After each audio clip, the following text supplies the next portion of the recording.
We've talked about Alaska and flying in bush planes a number of times on this podcast, but we've never, until this point, actually talked to an Alaskan pilot. And this is unique because this pilot actually is the star of the TV show Flying Wild Alaska and has a passion for travel. Today, you're going to find out what it was like growing up around this part of Alaska, how it felt when she first got on the David Letterman show, and having a drink with Harrison Ford and what that was like. And we're going to get all of her great experiences in travel, stories about broken bones, and everything else. Let's get into it. Here we go. This is the Wet Fly Swing podcast, where I show you the best places to travel to for fly fishing, how to find the best resources and tools to prepare for that big trip, and what you can do to give back the fish species we all love. How's it going? I'm Dave, host of the Wet Fly Swing podcast. I grew up around a little fly shop and have now created one of the largest fly fishing podcasts in this country. I've also interviewed more of the greatest fly anglers and now pilots than just about anyone out there. All right, Ariel Tweto, adventure producer and Alaskan native, is going to talk about her dad and the experiences that gave her the passion to get into all this. He actually died tragically. We talk about that today in an airplane crash. But we really just celebrate everything that's going with Ariel today. We find out about her career, where she's going, what she's loving, how she's dealing with some of the suicide prevention with Native peoples up in Alaska. A lot of good stuff going, and I can't wait to share this one with you. So here we go. Let's jump into it.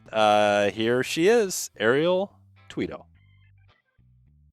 How you doing, Ariel? I'm doing really good. Thanks for having me on. Yeah, I really appreciate you coming on here. This is a lot of fun. This is a little bit different than some of the episodes we've done in the past, although, we're going to talk flying in Alaska and bush. We've talked a lot about that because we have a travel program around the podcast and we go up to Alaska a lot. I'm going up there again this year. I'm actually going to be up there twice this year. And I've never, to this date, this is the fight I'm going to try to get out of you today. I've never flown in one of those planes, Really? And no, I've been in I've helicoptered into a remote stream, but I've never done the float planes or any of the stuff you guys do. So I'm excited to hear what it's like, because you not only have, all sorts of stuff, right? You've got the TV shows you've done, you've got some new stuff going. I think, we're going to talk about today, Flying Wild Alaska was pretty amazing, but maybe let's just start there. How do you describe when you get into somebody new who doesn't know you? What do you tell them that you do? What do you do for your work, or what's your daily look like?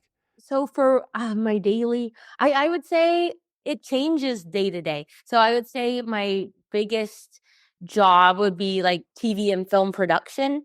And so like creating shows, and then I love like hosting travel shows. I had, like you said, Flying Wild Alaska. I helped create that back when I was like 21. And then I guess lately a lot of my work is like cartoon voiceovers. So I'm on a cartoon called The Great North, and that one is on Fox. So I do that. And I'm also writing like a children's book. And then I guess I do a lot on social media. So it just bounces all over. I've always just, ever since I was young, just loved like creating stuff and like TV and film and like making people laugh. And then, I run a nonprofit called Popping Bubbles, but that one I haven't really done a lot of work in the last like year and a half, but I'll slowly get back into it.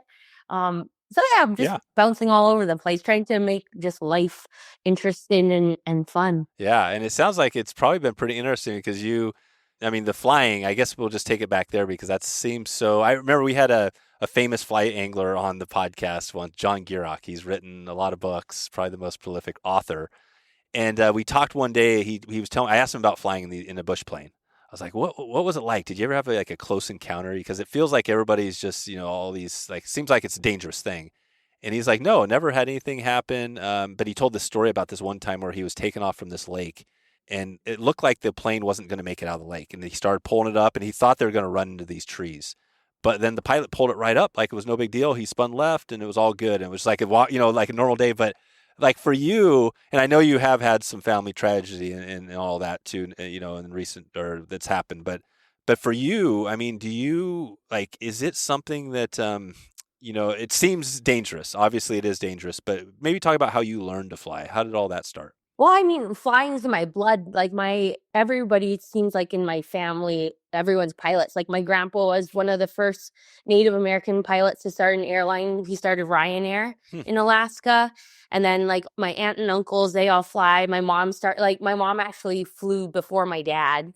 My dad started an airline, and so like I mean, I grew up like flying in planes pretty much every day, and so I was just like yeah, I've just been in airplanes since before I could like talk and walk, Right. and before like we start flying before we were driving out there. And so, like, my dad always let us, like, keep our hands on the yoke and have us acting like we're flying, like, since we were, like, 2, 3. I don't know, just grew up in the sky. Like, I love it. There's nowhere more, like, peaceful and comforting for me and my sisters. Like, actually, my little sister, you should talk to her. Yeah. She's a way better pilot than I am. Oh, really?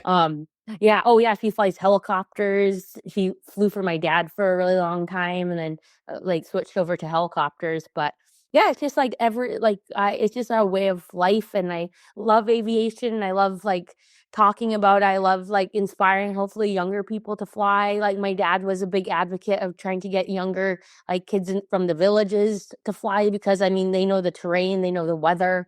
Yeah, it's just I love flying and everyone just likes talking to our family too about flying. But yeah, I love it. That is awesome. Yeah. So yeah, you've been doing it since day one, and up there in Alaska. I mean, that's kind of how it is, right? You have since most of these places you can't drive to, literally you're flying. It's almost like yeah, if you're in sports as a kid, you're flying to the next school, right? That's kind of how it's just everybody's flying, right? Oh, all the time. That was the best part, like, of growing up in the villages. Like, Thursday or Friday, depending on the weather, like, my dad or another pilot would pick us up, fly us to a different community, in our region, and then we would play basketball, like, Friday and Saturday night, and then fly home on Sunday. And so I just remember waking up and, like, first thing you do, pop up and, like, look out the window and see the weather, and you're like, "Dang it, another Right. blizzard?" Or it's like, "Dad, can we fly in this?" He's like, "Yeah." You know, I'm like, "Oh, Yeah. ooh, sweet."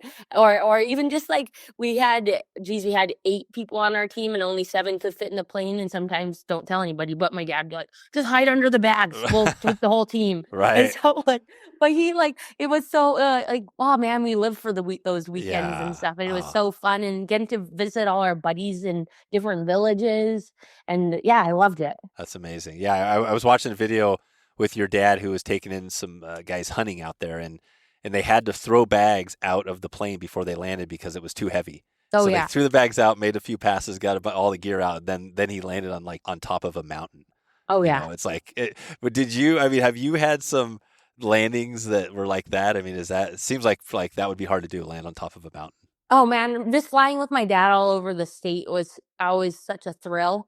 And yeah, we had some squirrely landings and takeoffs and stuff, but I never for an instant ever felt like unsafe. Like my dad to me, and still like he just is invincible. I still don't even believe like whatever happened.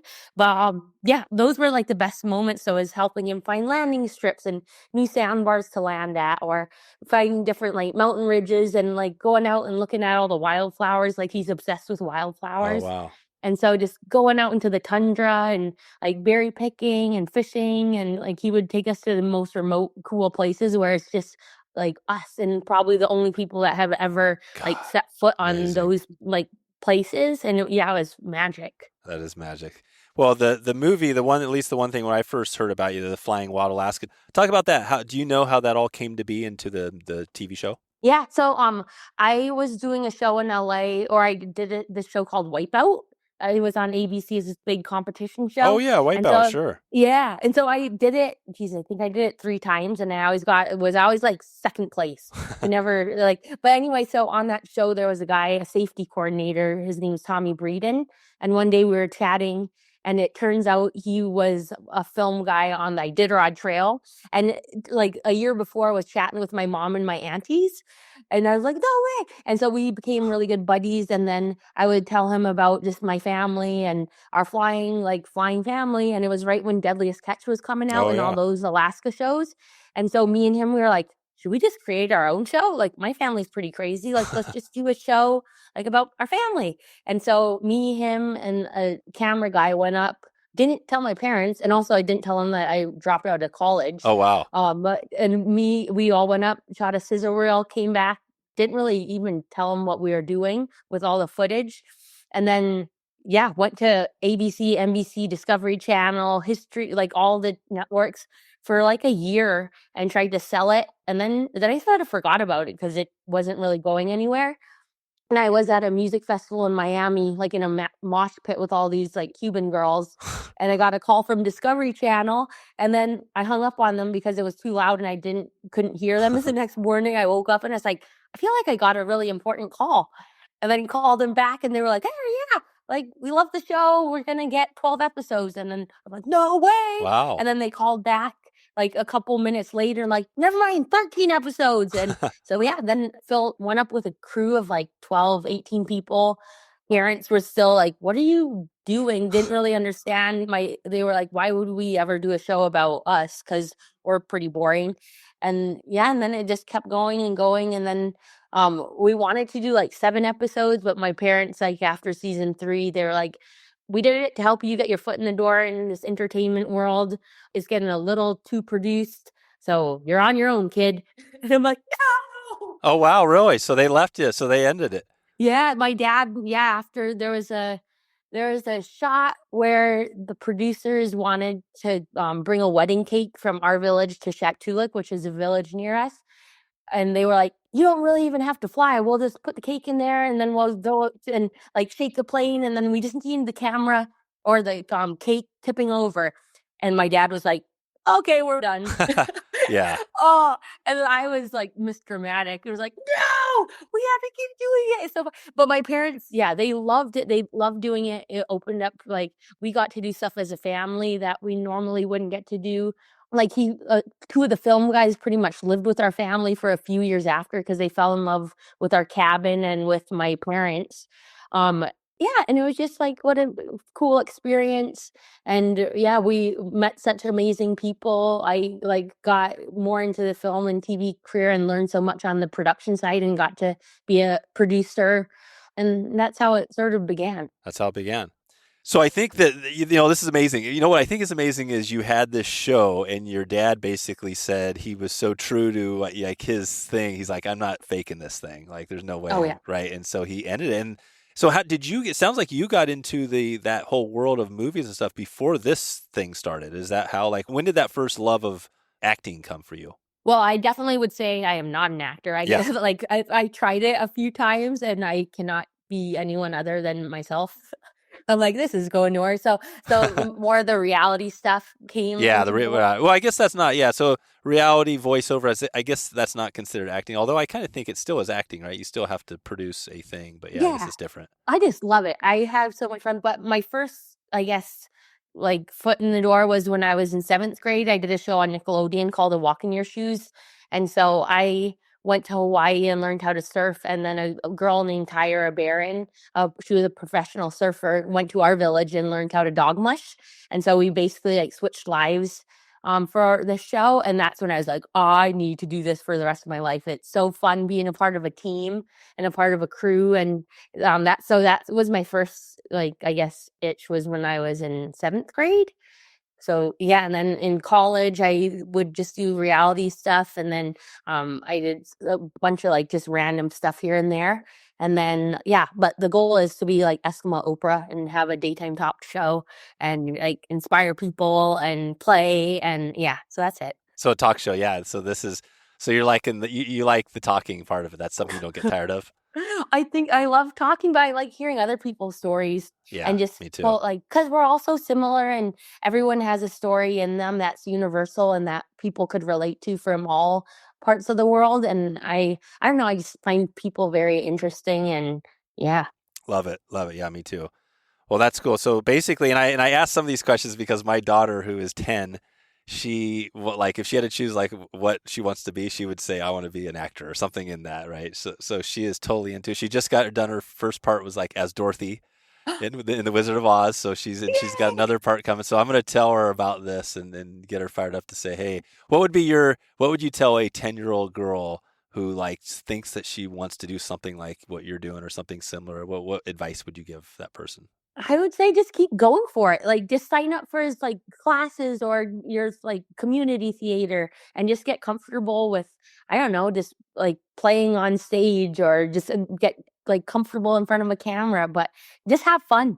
Like, I don't know if it brings you joy and happiness. And if you, that's what a gift though, to know at 10 that she wants to do that. Yeah, Yeah, just do it until you don't want to do it anymore. And if you change interests, then do that. it's Like, fine. yeah. And like, I think you should keep evolving and changing and growing and just try like all different types of things.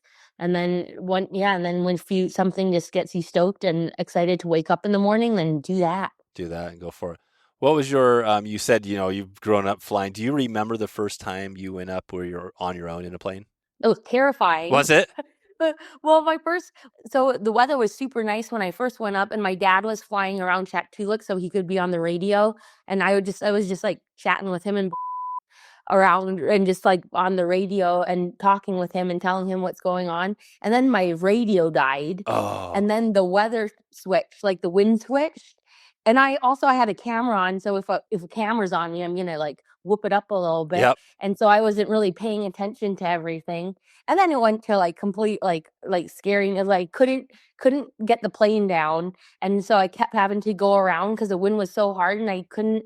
Then it finally was like, oh my God, change directions. Like there was just a Jeez. bunch of stuff that went wrong.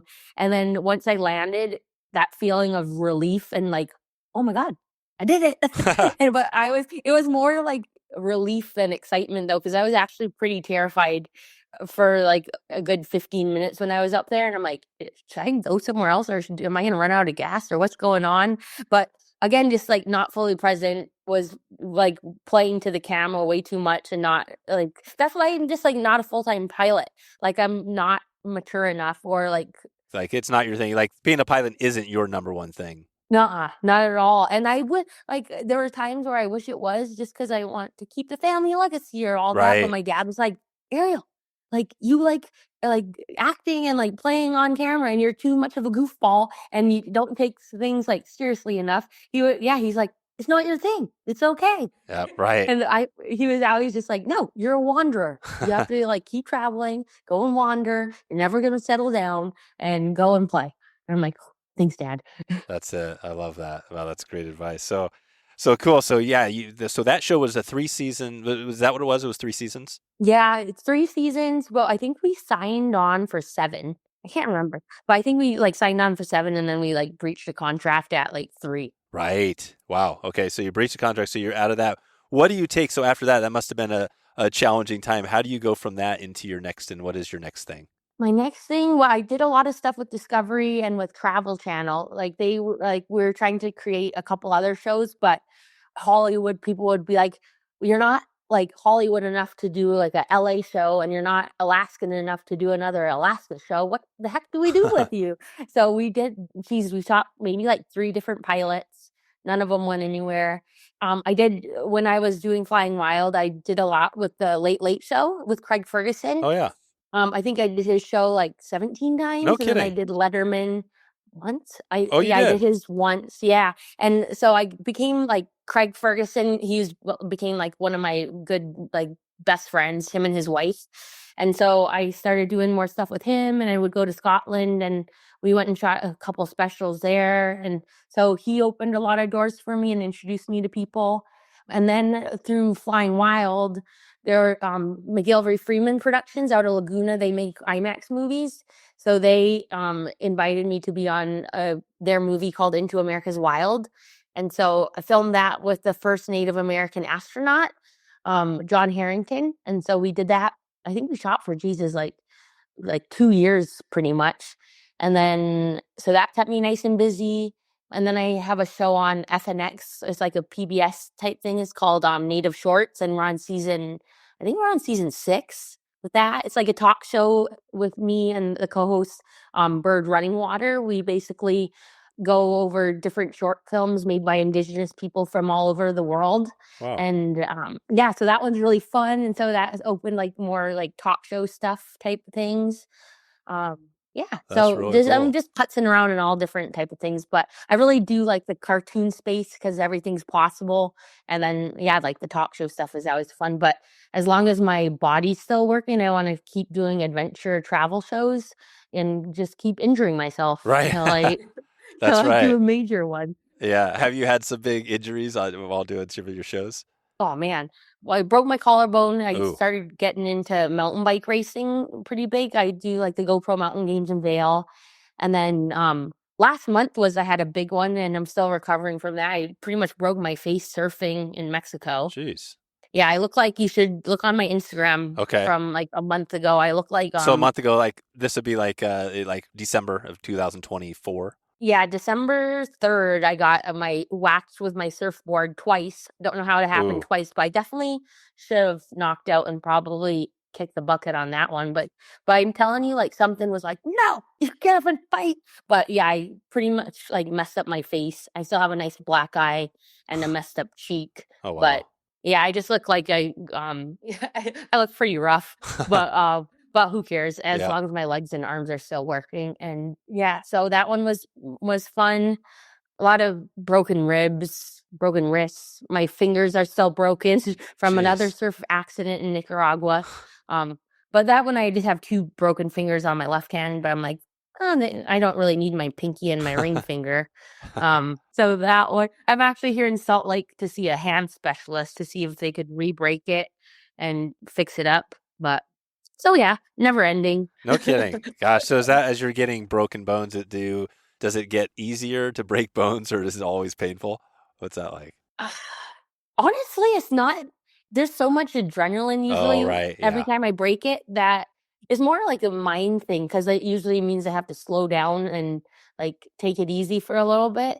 But and I hate doing that. But the broken part, yeah, my face one sort of hurt. um, but Gosh. yeah, it's not. I mean, I don't know what it is. I think Yeah. it's the adrenaline going that usually keeps the pain away.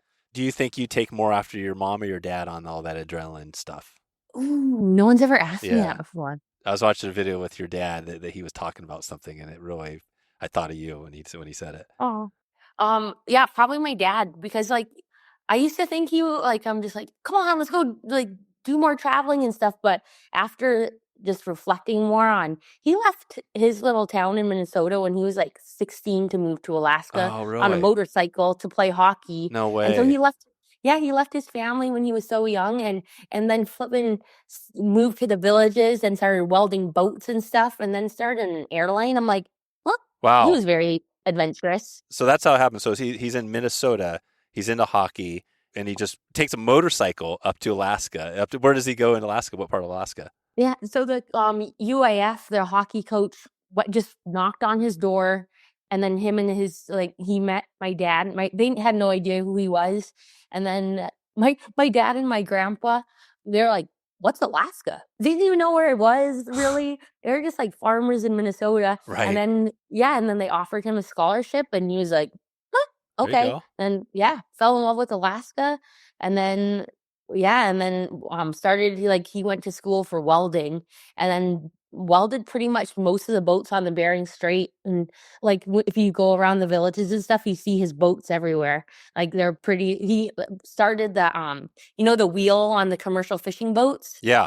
He pretty much started that whole thing. Yeah, so he was like so yeah, back to your question. I Yeah. think I take after him in terms of like, let's go and like let's get out there and like he was a go-getter. And my mom is too though. Like my mom's a little pit bull, like little like spunky little thing, like terrifying. Wow. She's, but she's so fun and like the most I think is the biggest cheerleader for everybody. Like definitely wouldn't be where I am right now without her like telling me just like go and do it, like get out there. Like she's like she's the best. That's so But cool. yeah, and just is so strong and unwavering in her beliefs and is just a little fighter. That's amazing. What was it like? I've been up to Alaska a few times. A long time. I was up to an area near, I think. And how do you say pronounce the name of your town? Unalak? Unalakleet. Unalakleet. That's right. Yep, but I'm a lazy talker, and most of the people in the village are lazy talkers, so we just say Unalakleet. Okay, Unalakleet. Oh, yeah, that makes it easier. So Yeah. Unalakleet. So I spent some time just a summer out kind of on the Yukon Delta Wildlife Refuge down south of you. But what was it like growing up there in that town as a kid? The best. It Was was it? so fun. It was I mean, we're outside all the time. Like all your buddies are your cousins and your like best friends. like we're so like focused on being outside and going hunting and fishing, and like all my dad and mom took me and all my buddies all the time to our cabin, like all the time going out sledding. We had a dog team. We had like Jesus, like 18, 21 dogs, and every weekend we would race. And that's how me and my sisters would make money, is just like racing all the time. And my mom and dad would race like longer races. And yeah, our life revolved around wrestling and basketball and our dog team and my dad, like, and the airline. It's like before school, we would have to go and like take my older sister's hair dryer and go thaw my dad's like engine before he flew, and then like scraping blood off his airplane if he had like a bird strike, or like sitting in the back with all the dogs that he would have to fly around. And like, oh yeah, it was so fun. I think it made, I mean, I would be a completely different person if we didn't grow up in the village, and like work ethic and learning how to just like survive, and yeah, and just like how to like be a good neighbor, and to, I don't know. I loved it out there. I miss it. That is real. Yeah, I haven't spent enough time. I mean, I always want to go back. I mean, Alaska. So what do you think it is about Alaska? And do you go still? Do you spend a lot of time in Alaska throughout the year? Oh yeah, I go back pretty much like at least every me and my sisters, and like we try not to go without seeing each other for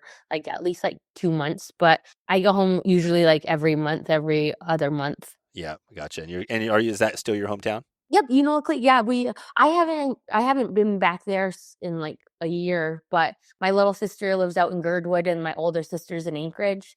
And so my mom will come into town, or we'll go to our cabin. And so yeah, I love Alaska, but I also like being warm and being in the jungle and Costa Rica and Nicaragua. Right. And just see all the other places in the world. I love that, but family's everything, so I love going back to see everybody. Yeah. But where did that the travel bug or the love of travel? When did you always have that? Oh man, always. My cheerleading coach when I was like in elementary school brought me to Texas during our summer break when I was like 10ish or something. And I remember like frying an egg on the sidewalk and going like to learn line dancing. I'm like, there's places like Texas out there. Like, I want to see more. And then Yeah. I played on our Alaska like travel basketball team when I was in middle school, and ended up going to the UK, and then asked my folks if I could just stay like longer, and they let me stay by myself in Ireland for like 2 weeks, and I just sort of backpacked around and lived with this old lady named Opal and like helped her with her garden. Cool. But yeah, my parents let me like do like crazy stuff since I was like middle school. I started traveling alone, and they're like, well, just make sure you call every once in a while and tell us you're okay. And yeah. Wow, that's awesome. Yeah. So well, what's coming up as you look out? Maybe give us a heads up of. It sounds like you're kind of just going with it. Whatever next new opportunity, is that kind of how you roll? You kind of take advantage and go for it. Yeah, definitely taking advantage.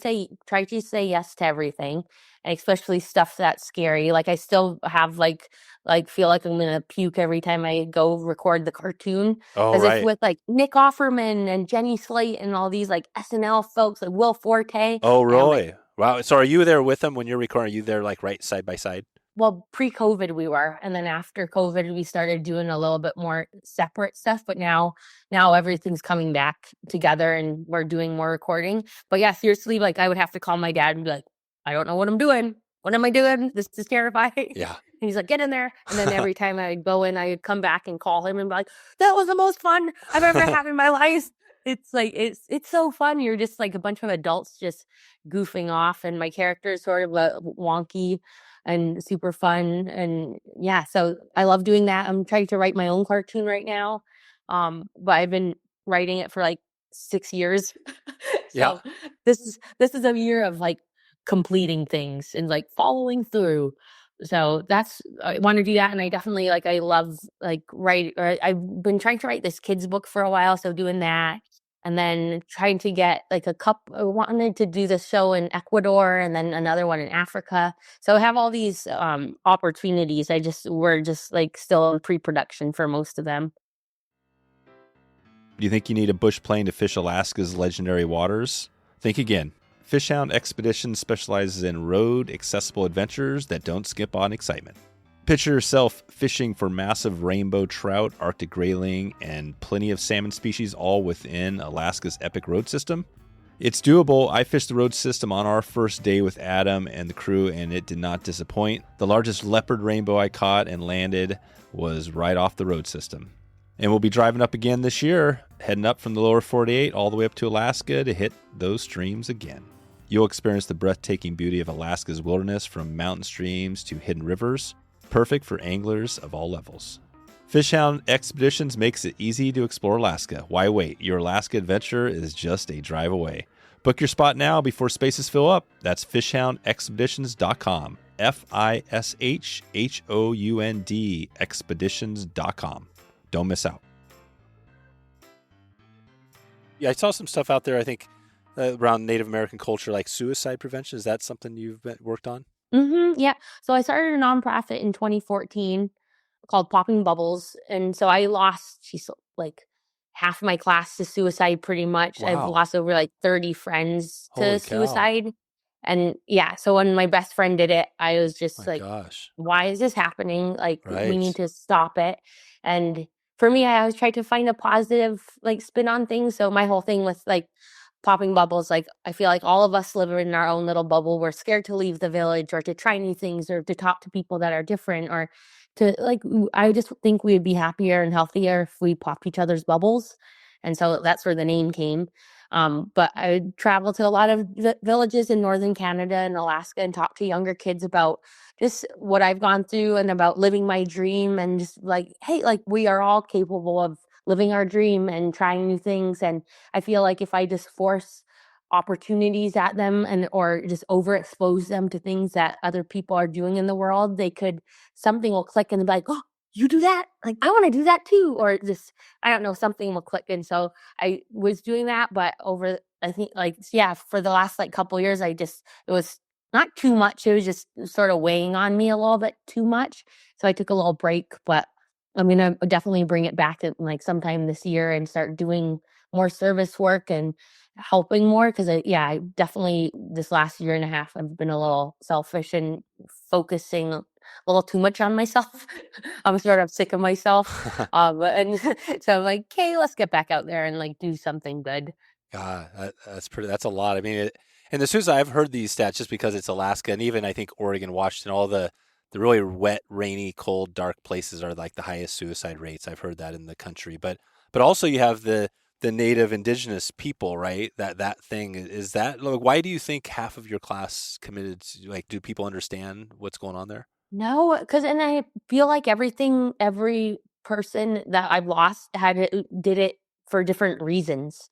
So it's so hard to pinpoint. Everyone says so much about like the darkness and the cold, and I'm like, thrived in the darkness and the cold. It was almost more like when spring came, and like when like new change. You know what though? Like a lot of it, heartbreak.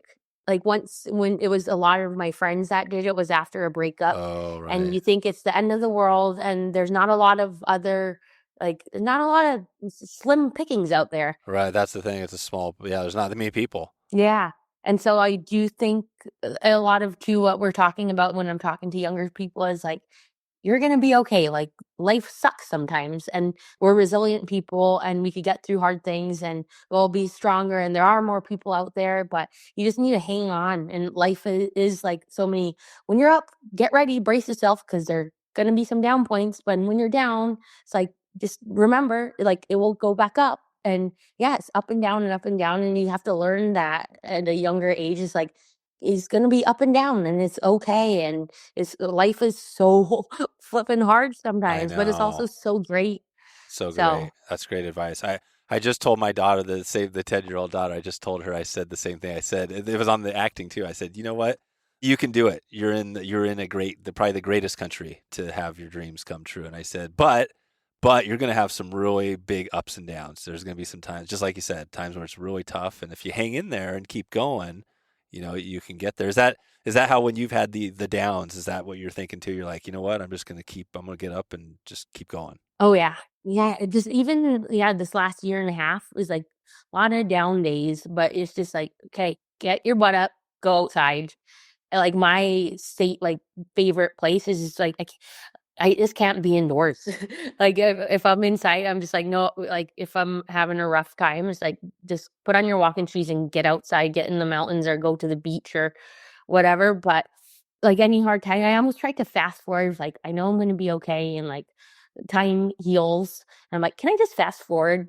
I Right. know I'm going to be like okay. You'll be So like okay. mentally, I'm just like, yeah, or like mentally, let me just fast forward because I know I'm going to be okay. But then, yeah, and then it just hits you like a just a I don't know, sometimes it just hits you hard, but I mean, but like you just yeah, just have like a little toolbox like okay, what friend should I call? Like for me, like drawing and stuff too, like getting your inner kid out was like my drawings are like really bad, but then I'm like I like it. It's fun and writing like poetry. I've been doing more of that, and that's been helpful. But was mostly just being by myself outside though, is that's my like just go and talk with my dad and just like just walk. Right. Yeah, that was the thing that like mentioned your dad. The thing I saw was I think it was that time he landed. He landed on I think it was on that mountain another time where he landed on and he hit something and it rolled the plane and he had a I think he had a co-pilot, but then when he got out he said his neck he literally said his neck didn't work and he laughed about it. He's like, "Oh, I broke my neck." You know, and the other guy was saying like, "Wow, that was like one in a million to survive." What was it about, you know, your dad definitely had some close calls. Do you think he ever was thinking like, you know, wow, this is maybe I should not stay in this thing, or do you think he was just that was his life? No, his happy place was being in the sky and like finding new landing place and stuff. There's no way he would have stopped flying. He always told us when he was 70 he is gonna stop doing like off airport stuff. And so that was like one more year. But then we're me and my sisters and mom were like, no way. Like he wouldn't have stopped. Like as long as his like body and vision and stuff was working, like he just loved it. And his biggest fear was getting old. Like he memorized over 376 stars Huh. because he was so afraid of losing his memory.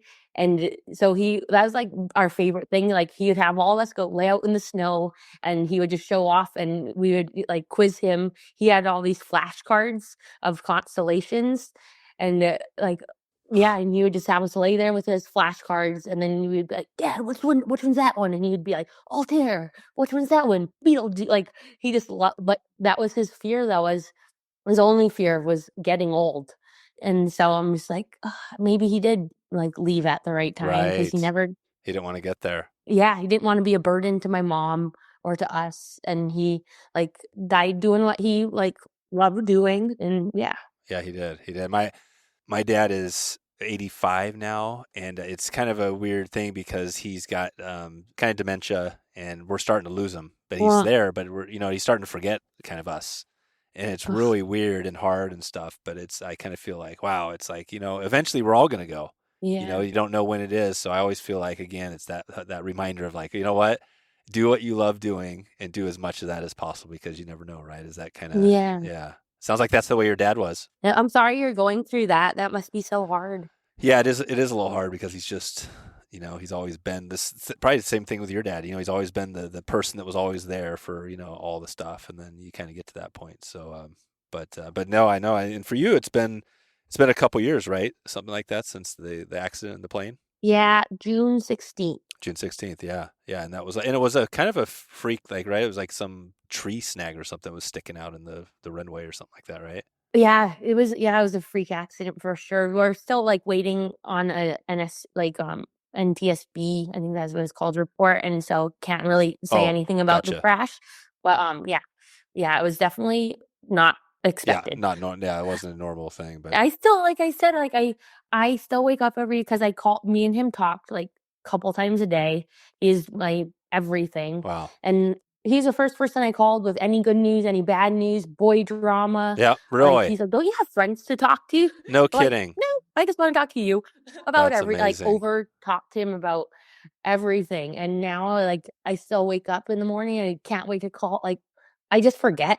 I'm like, yeah, I'm like, nope, he's still Uh, but I've had some amazing experiences. because he was probably in his what was he? He was in his 50s or 60s, wasn't he? He's 68. Oh yeah, so he had a ton. Yeah, that was he was okay. Yeah, Yeah. But I do.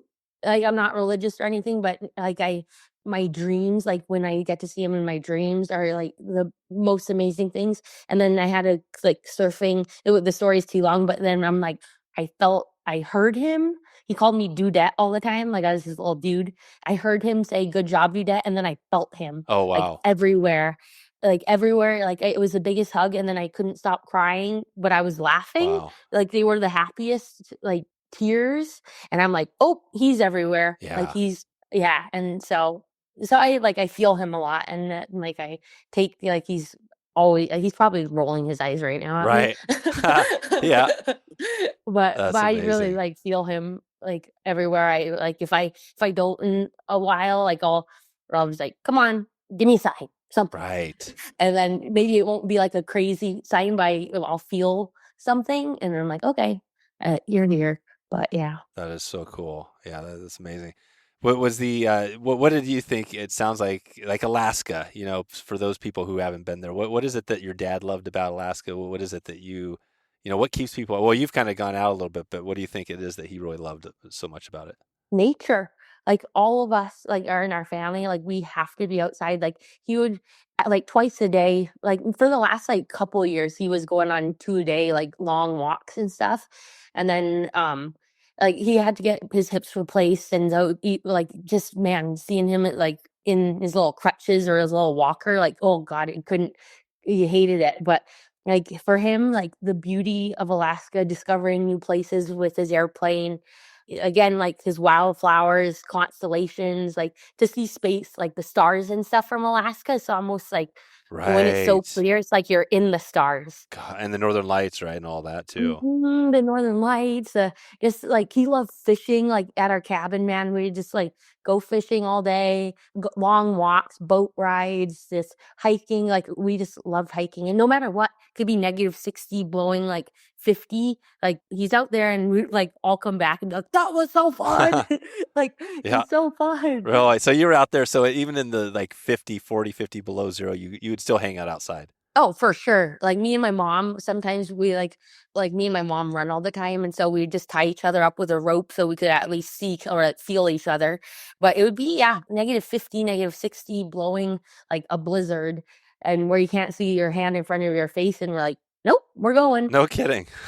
Yeah, you have to. Like, I don't think I haven't missed a day of running since August 2001. Really? So you run every day? Yeah, no matter what. Like, I Wow. have to. Oh, wow. But yeah, I just like for me, it's my one consistent thing in my life. It's when I come up with ideas, when it's like alone time, That's right. and yeah, and I like yeah, I'm just like nope, I'm gonna keep like trying to run with my broken collarbone or my face look like how it was.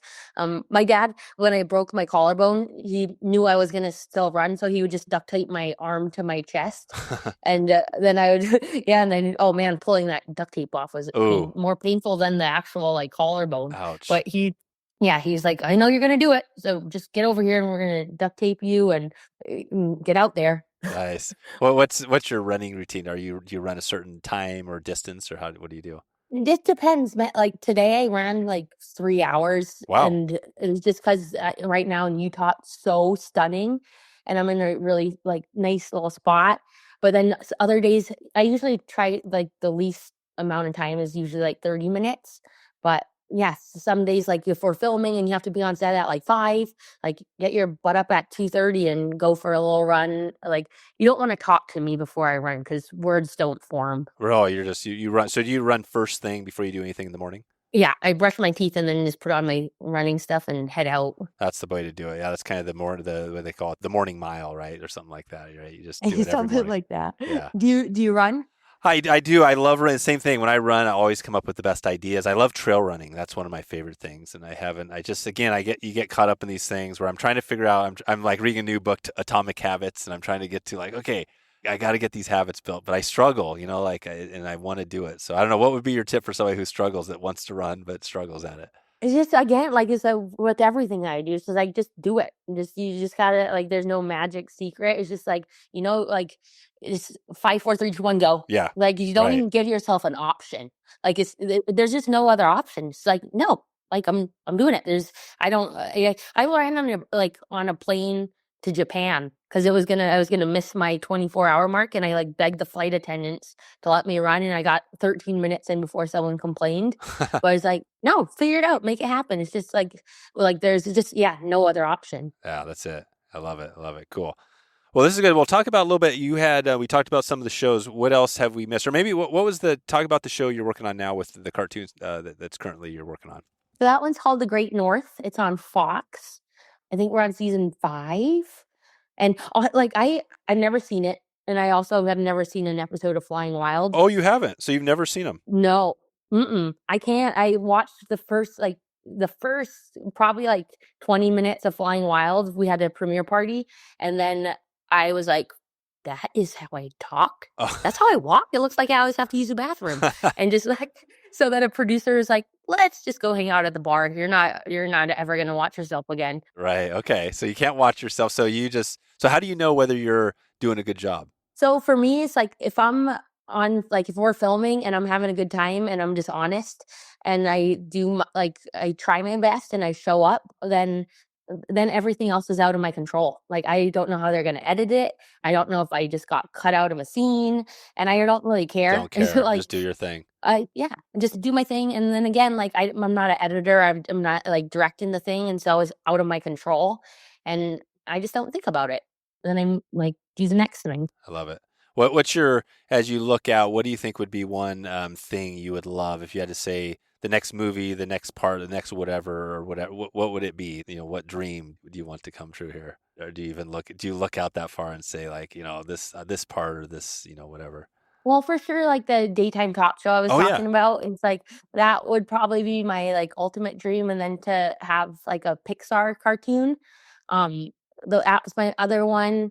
But yeah, I try to not look too far ahead and just like enjoy this time right now, and just again, like until my body sort of kerplunks on me, I just want to keep like traveling and making adventure shows and that type of thing. And then hopefully just spend more time with my family, and then get popping bubbles going again, and just again like be of some type of service to people. Because if you get, that's when it's like when you just start paying too much attention to yourself, or you're just in your head all the time, that's when things start going sideways and you get a little sadder, a little slower, and then you're like, okay, let's focus on other people for a bit. So I think that's where I'm at right now. That's good. Is there anything other people like listening now, like, I always think of it like it's hard to get a feel for like you're from a, local village in Alaska. There's Native Americans all over the country. Like somebody listening now who maybe isn't a Native American or not, Indigenous, what could they do to help? Can those people help out, any of this stuff, the struggles we talk about suicide, things like that, or what would you say for them? Because I think you see this. I mean, where I'm in Oregon, and I run into people that are, Native Americans, and I think their struggles, and I'm like, oh, what can I do to help them? Is there anything? Well, checking on your friends and your family. Like that's the biggest thing, is like when people just feel alone and isolated, and like when you don't feel like you have you're important to somebody else, that's when you you just go down a wormhole of like, you're like, why am I even here? And so I think that's the biggest thing you could do, is just like, man, if you see someone that seems like off or sad or alone, like say hi to them, smile, like check in. Like, have you ever had a bad day and then just even a stranger smiles at you or asks how you're doing and makes you feel alive? So like, do that, be that person to somebody else. Like even like smile at strangers, like ask how people are doing, like be alive, and like make them feel important for a little bit. And so I think that says just a human being, like check in with other human beings, and like we're all pretty much the same. Like we all want like to feel like we have purpose and to have some type of like love and strong relationships, and that's pretty much it. That is it. That's fantastic advice. We all get caught up on that, right? Your life, you're doing your thing, but yeah, just stopping and maybe smiling or even talking to somebody just for a second might be the change they need to make their day. Yeah. Their day, maybe their life. You know what I mean? Yeah. That's amazing. Okay. Exactly. Oh, I love it. I just heard a quote the other day. It was my new like favorite quote. Let me see if I could screw it up. Even after all this time, the sun never looked at the earth and said, "You owe me." Like, just think what a love like that could do. It could light up the world. Like, if we Yeah, just love people without expecting any love in return, and you could just be a light to somebody else, like, huh, how cool. that is good. That is really good.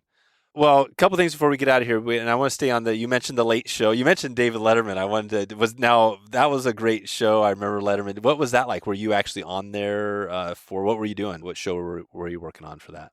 Oh man, Letterman was obsessed with my dad. Oh, he was. He was like, he just had the biggest like man crush on my dad.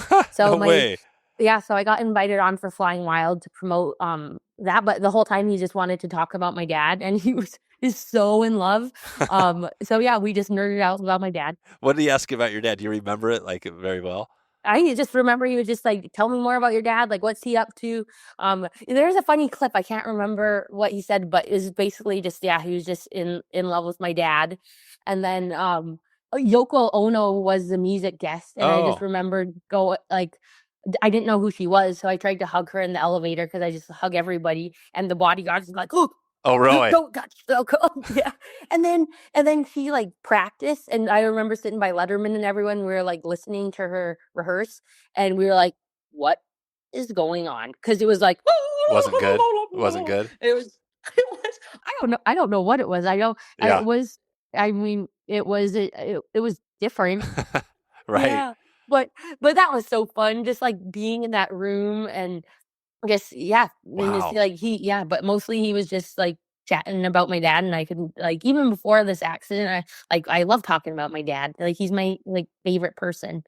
And my mom. I always say that, but my mom is great too. But yeah, he just, yeah, loved the old man. God, that's so good. And did your parents meet? Was your dad he was in Anchorage and then they met kind of somewhere in between, or was he working in the village, or how did that work? He was working in the village. Like, he went to start welding boats, and yeah, and my mom got pissed at him because he was in the way of her dog race. And then, yeah, yeah, then I think my mom terrified him, and then they fell in love. There you go. There you go. You saw I saw a couple. Is Pipeline? Were you in that movie as well? I wasn't in it. I was like, I don't even know Produced what or I helped did on produce that it? one. Yeah, and I did like the sound stuff. Okay, yeah, because it was about the Alaska pipeline, right? Couldn't tell you. Oh, really? So you don't even know the story? Gotcha. I remember reading it. It was my good friend's script, and then I just helped her with it. And I'm so bad at like remembering details of a lot of stuff, but yeah, I did it. Yeah, I yeah. was there. You did it. Yeah, right, right, Like, right. Yeah, yeah. Well, you're focused. And that's a cool thing. You're it sounds like you're hyper focused on whatever thing you're working on. It's like you're all in. Is that kind of how you do it? Do you just kind of put blinders on and like that's your project you're in on? yeah, I'm just like, I'm so there when I'm there, and then but once I'm not, I'm so not there. Yeah. And then I'm not. I don't know if that's a good or bad thing, but it's what's happening. It's been working for you so far, right? It seems to be working. Yeah. I think so. And also too, like, I don't want my work to take over my life. Like, I like, after traveling to these other countries and seeing how other people live, I'm like, we might be doing something a little wrong, because like, I'm like, I want to live. Like, I want to play with my friends and go and make memories, and I don't want my work to be like the number one thing in my life. Like, I want to go and like make memories and stuff. And so it's a good balance though, because I mean, you need to work, you need to like like have some service, you need to like hopefully put some things out into the world, but also it's like, no, you have one life, go and make the most of it, go and like, yeah, go make memories with people that you love. Yeah, I love that. Well, you mentioned basketball. I can't leave got a couple random ones before we get out of here. That was one of my sports that I loved. What was your basketball? What position did you play in basketball? Point guard. Oh yeah, of course. Me too. Me too. Point guard. Nice. Yeah, yeah. Awesome. I loved it. And so you played high school ball in Alaska, and then what was that like? That's like flying, like you said, flying around to all the different games each weekend. Yep, yeah, and actually when I was a sophomore in high school, we didn't have enough kids to play basketball, so I begged my parents to let me move to Anchorage. And so they got me a little apartment near this East High School, and I lived by Oh myself. wow. They would come in usually like during basketball season, they would come in for most of the games. And then and then they would just go to Costco, buy me some cereal and noodles, and Yeah, head out. good to go. So Yeah, and then I played in college in at Emerson in Boston Okay, wow. for a couple semesters, and then I was like, why am I in Boston? It's colder than Alaska, and there's no mountains. Um, so then I moved to California. Oh, you did. Um, yeah, but I love basketball, like basketball and wrestling, and like it was good times. Yeah, yeah. Basketball is a good sport. What was your dad play, or does everybody kind of get into sports because that's all there is in the winter? If you wanted to watch a comedy show, you should have watched my dad play basketball. Oh, he wasn't into basketball? Like, he was a hockey player. Oh, man, watching him play basketball is the funniest thing I think I've ever seen. Like, throwing the ball, like, trying to shoot, like, a layup, it would end up on the other side of the court He because couldn't he do it. just shot way too hard. Right. No. But he was fun. Like, he was so tall and so much bigger than everybody that they would just, like, pass it to him and he would I don't know. But my mom was a little, like, feisty, super fast. My sisters were really strong. Yeah, we were really good though. Like, our village basketball team we went to state. Did we get in first? I can't even. I think we got in second or first at state my freshman year, Wow. and then and so we were pretty good. The Unacleat Wolfpack, go team. There you go, the Wolfpack. That's a great mascot. Nice. Yeah. What was yours? Ours was the in high school the Gresham Gophers. The Gophers. Nice. The Gophers, yeah, the Gophers. So we were actually, our team was not that good. I played, but I was probably the worst out. I have 3 older brothers and a dad who played college ball and semi-pro. Oh wow. So I was like the worst of probably out of all my family. I was probably the worst, but I played and I loved it. I really love sports. I loved it because sports I always felt like it kept me out of trouble. You know, I saw some friends and I think I could have easily gotten in trouble if I didn't have it. So I always think like sports is a good thing for kids. Oh, 1,000%. And it teaches you teamwork and just like it's fun. Like, just being a part of a team is so much fun. I think that's why I love being a part of a crew, because like similar goals, everyone's cheering or everyone's trying to get to the same like place. And And then you never know. yeah. You never know. You The never cool thing know. about sports, right? It's always a different outcome. And then I remember that too, the high school. That was my first time too when you're in front of a crowd. And I think I didn't live always up to the moment because it was like, wow, look at all these people around in this gym. And I always looked at that being like, wow, I felt kind of out of place almost. You know what I mean? I think some people love that moment. But did you love that when you had people surrounding you in the gym, or did you ever get, did you live up to the moment? Oh man. Yeah. I'm a little ham. Yeah, you I loved was it, like right? I loved it. So fun. Just like you running out and like ripping off your caraways and like having people line up and you like pumping like good music and running out and slapping hands. I'm like, oh yeah, let's do that again. That's it. That's it. What's your music? I always love to get some music out when we're on these things. So, do you have something? What gets you pumped up? Do you listen to music when you're running? I've been listening to podcasts when I'm running. Oh wow, Like, there you I'll try go. to I'll usually like not listen to anything for a little while, and then I usually listen to SmartLess, Oh, I love Conan SmartLess. O'Brien's. Yep. I love Yeah, SmartLess, me too. and then Conan O'Brien, and then I listen to Mel Robbins, Oprah, Super Soul Sundays, of Oh, so course. Oprah's got her own podcast. Yep, Oprah's is great. DOC. Um, I listen to all these like Rich Roll, Oh yeah, Joe yeah, I Rogan. know. Oh yeah, of Um, course.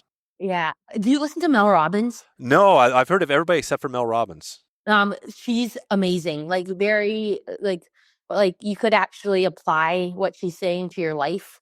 And I've had some like whoa moments where I'm just like, that was it. Like, No that's what I kidding. needed to hear. Like, so Mel Robbins, highly recommend. But most like I just love laughing too. Like, I've definitely had to pull over when I'm running and listening to SmartLess to laugh, or Conan. I know. Joy with Craig Ferguson is Oh really yeah. good. I did his podcast. Oh cool. I love him so much. I feel like I'm missing. I'm a podcast like geek. I love it. You are. Yeah, you're a podcast. That's sweet. Yeah, I love it. Oh, now I'm gonna listen to yours. Yeah, yeah. Not You gotta my check it. episode, but I'll listen to the other ones. Yeah, check it out. I'll send you a couple. We got a diverse. I've had we do a lot of fly fishing. Obviously, it's fly fishing focused, but I've had like Henry Winkler on, the Fonz. I did the Late Show with him. Oh, you did? Yeah, Henry's awesome. Yeah. He's super passionate. I love that guy. He was so amazing. He's so nice, but he also almost had a panic attack before he went on. Oh, he And then did. we had to because I don't know what was going. He was nervous. He's and dyslexic. Yeah, he's dyslexic, I think, and he's Yeah. got some things going. Right, Roy. Yeah, I could see that. Yeah, he was awesome, and then I got to do the Late Late Show with Harrison Ford was Oh, another one, Roy. and he Yeah. is my number one. So I'm like, he gave me his necklace Oh, he that did. it was a plastic necklace that he won in Vegas. But I'm like, hello, Han Solo. Yes, I'll have I your necklace. But know. he is awesome. Yeah. Yeah. May or may not have had a Jameson shot before we went on. Yep. There you And go. then, That's yeah, sweet. so many things. But yeah, I definitely want to listen to yours. Yeah. And congratulations just for getting it going. Oh yeah. We've been, man, it's been so cool. It's been, like a lot of these things. It's been a kind of life changer. You start with one thing. I always think, I started because I love podcasting. Before I even had this podcast, I love listening, and I listened to all sorts of business podcasts and everything. And then I set this goal back in 2015, and I said, you know what? I'm going to start my own podcast within 2 years. And I didn't even know what it was going to be, and then everything came together, and ever since then, it's changed everything, right? It's That's really awesome. cool thing. Congratulations. Yeah. Geez, 2015. You're inspiring me. I wanted to start one too, but yeah, I'm just like, I just need to do it. But you're really good at interviewing. You're like very attentive and make this really comfortable. Good. Yeah, no, that's why I've heard that. I think it's I interviewed, I have another podcast I do, which is like focused on marketing, and I interviewed the guy who created basically NPR, all the podcasting for NPR back in the day. And he's a big podcasting guru. And I asked him, what is the number one thing you have to be a good podcaster? And he said, the number one thing is you have to be curious about your topic or your guest. Like, that's it. If you could be curious, you can't fake the curiosity. And so I've always had that whenever I do these, whether it's about, this or about fishing or about, you name it, any of the stuff, I'm always interested like in the people. So I feel like if you got that, you're going to be an awesome podcaster, I love that. I love that so much. I've actually I was trying to figure out for like popping bubbles, because before I would always talk about happiness and joy, but it's so hard to teach like happiness and joy. And so I've been trying to lean more into trying to get kids just curious about other things. Just like, if you're curious, like what's around that mountain, go flip and look. Like if you're curious about this person, Yeah. go talk to them. Like curiosity, I think, is because that leads to happiness and finding your passion and stuff. Like curiosity, I think, is a key to everything. Exactly. Yeah, your passion, that's the big part of it, right? Because once you find that, then you can do it all. You can do anything. Yeah. Amazing. So music-wise, do you listen to a little bit of music, or is it all podcasts all the time? Oh man, right now I'm obsessed. So Xavier Rudd, have you listened to him? No, Xavier Rudd. Okay. Oh my God, please listen. He's amazing. He's from New Zealand. I met him in Vail this year for the GoPro Mountain Games. Actually met him in a beer garden because I was like, oh, I love your hair. He had this cool mullet. Right. And then I didn't know who he was, and then he appeared on stage. I'm like, that guy. And he's always barefoot, but he's very nature based, and he plays the didgeridoo.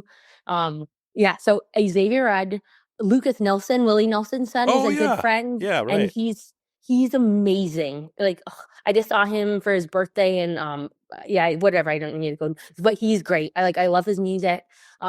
Revolution is a reggae band. I like them when I'm in the beach mode. Me and my dad's favorite band ever was Highwaymen, so I listened to a lot of Highwaymen. That was our road trip. We could sing it all.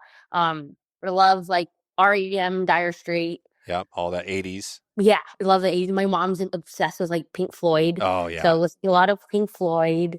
Lately it just depends on my mood. Like lately a lot of country music. But yeah, number one though right now, I would definitely say Xavier Rudd. So check them out. Cool. Well, we'll put that in, and maybe we'll get a reel out there when we go on and on all that on Instagram. So cool. I think we'll maybe leave it there for now, and we'll hopefully keep in touch with you. I think it's been cool. We've been doing a lot of stuff around Alaska, which is part of how I got into this. We've got some great trips. I'm heading up there, like I said, up to the Togiak River, and I've never been up in that area. And I think Alaska, I could see myself living up there. I think if it wasn't, you know what I mean? It's like, I guess you got to deal with the winters. That's the one thing, when you got to be able to handle the darkness. Yeah, or just leave during the winter. Or just leave. Yeah. Yeah, I have two spots. But let me know when you're in Alaska, and if around, we'll meet up for a coffee or something. And then I also know a lot of pilots. Oh, so yeah. if you wanted to get that trip in, right, go for a little flight, I'll connect you for sure. Awesome, Ariel. Well, we'll send everybody out. We'll send them out to Instagram, Ariel Tweto on Instagram. And yeah, thanks for all your time today. This has been amazing. I really appreciate everything you're doing. It's going to be fun to follow all your shows and your career as you move ahead. Thanks again. Yeah, and thank you for reaching out. It means a lot, and for just being so kind and like generous, and I appreciate it. Okay, thanks for jumping in today. If you want to check in with Ariel, go to Instagram, Ariel Tweto, and say hi there, or follow her shows. Check out her movies and everything she has going. Some of the stuff we talked about today, that would be amazing. If you haven't yet, click that plus button, follow this show on Apple Podcasts or Spotify or wherever you're following the show out there. And I'm going to, before I get out here, I want to give a quick shout out to Togiak Lodge. Next week, we're launching the Togiak River Lodge expedition. The trip, this is going to be a big one. We're giving away a trip starting Monday. We're going to be kicking that off. And within a week, somebody's going to be flying up to Alaska to experience this trip. I'm excited for that. I hope you are able to join and join us. If you want to get a spot at that trip next week, just send me an email. I'll let you know what we have available. And I'm going to leave it there until the next one. Hope you have a great afternoon. Hope you are having a fantastic evening or an even better morning. If it's morning, wherever you are, if it's a cup of coffee, heading out up on the water. If you are, I want to say hi and appreciate you for checking this one out. If you enjoyed it, let me know. I'd love to hear from you. Thanks again, and we will talk to you soon. Thanks for listening to the Wet Fly Swing Fly Fishing Show. For notes and links from this episode, visit wetflyswing.com.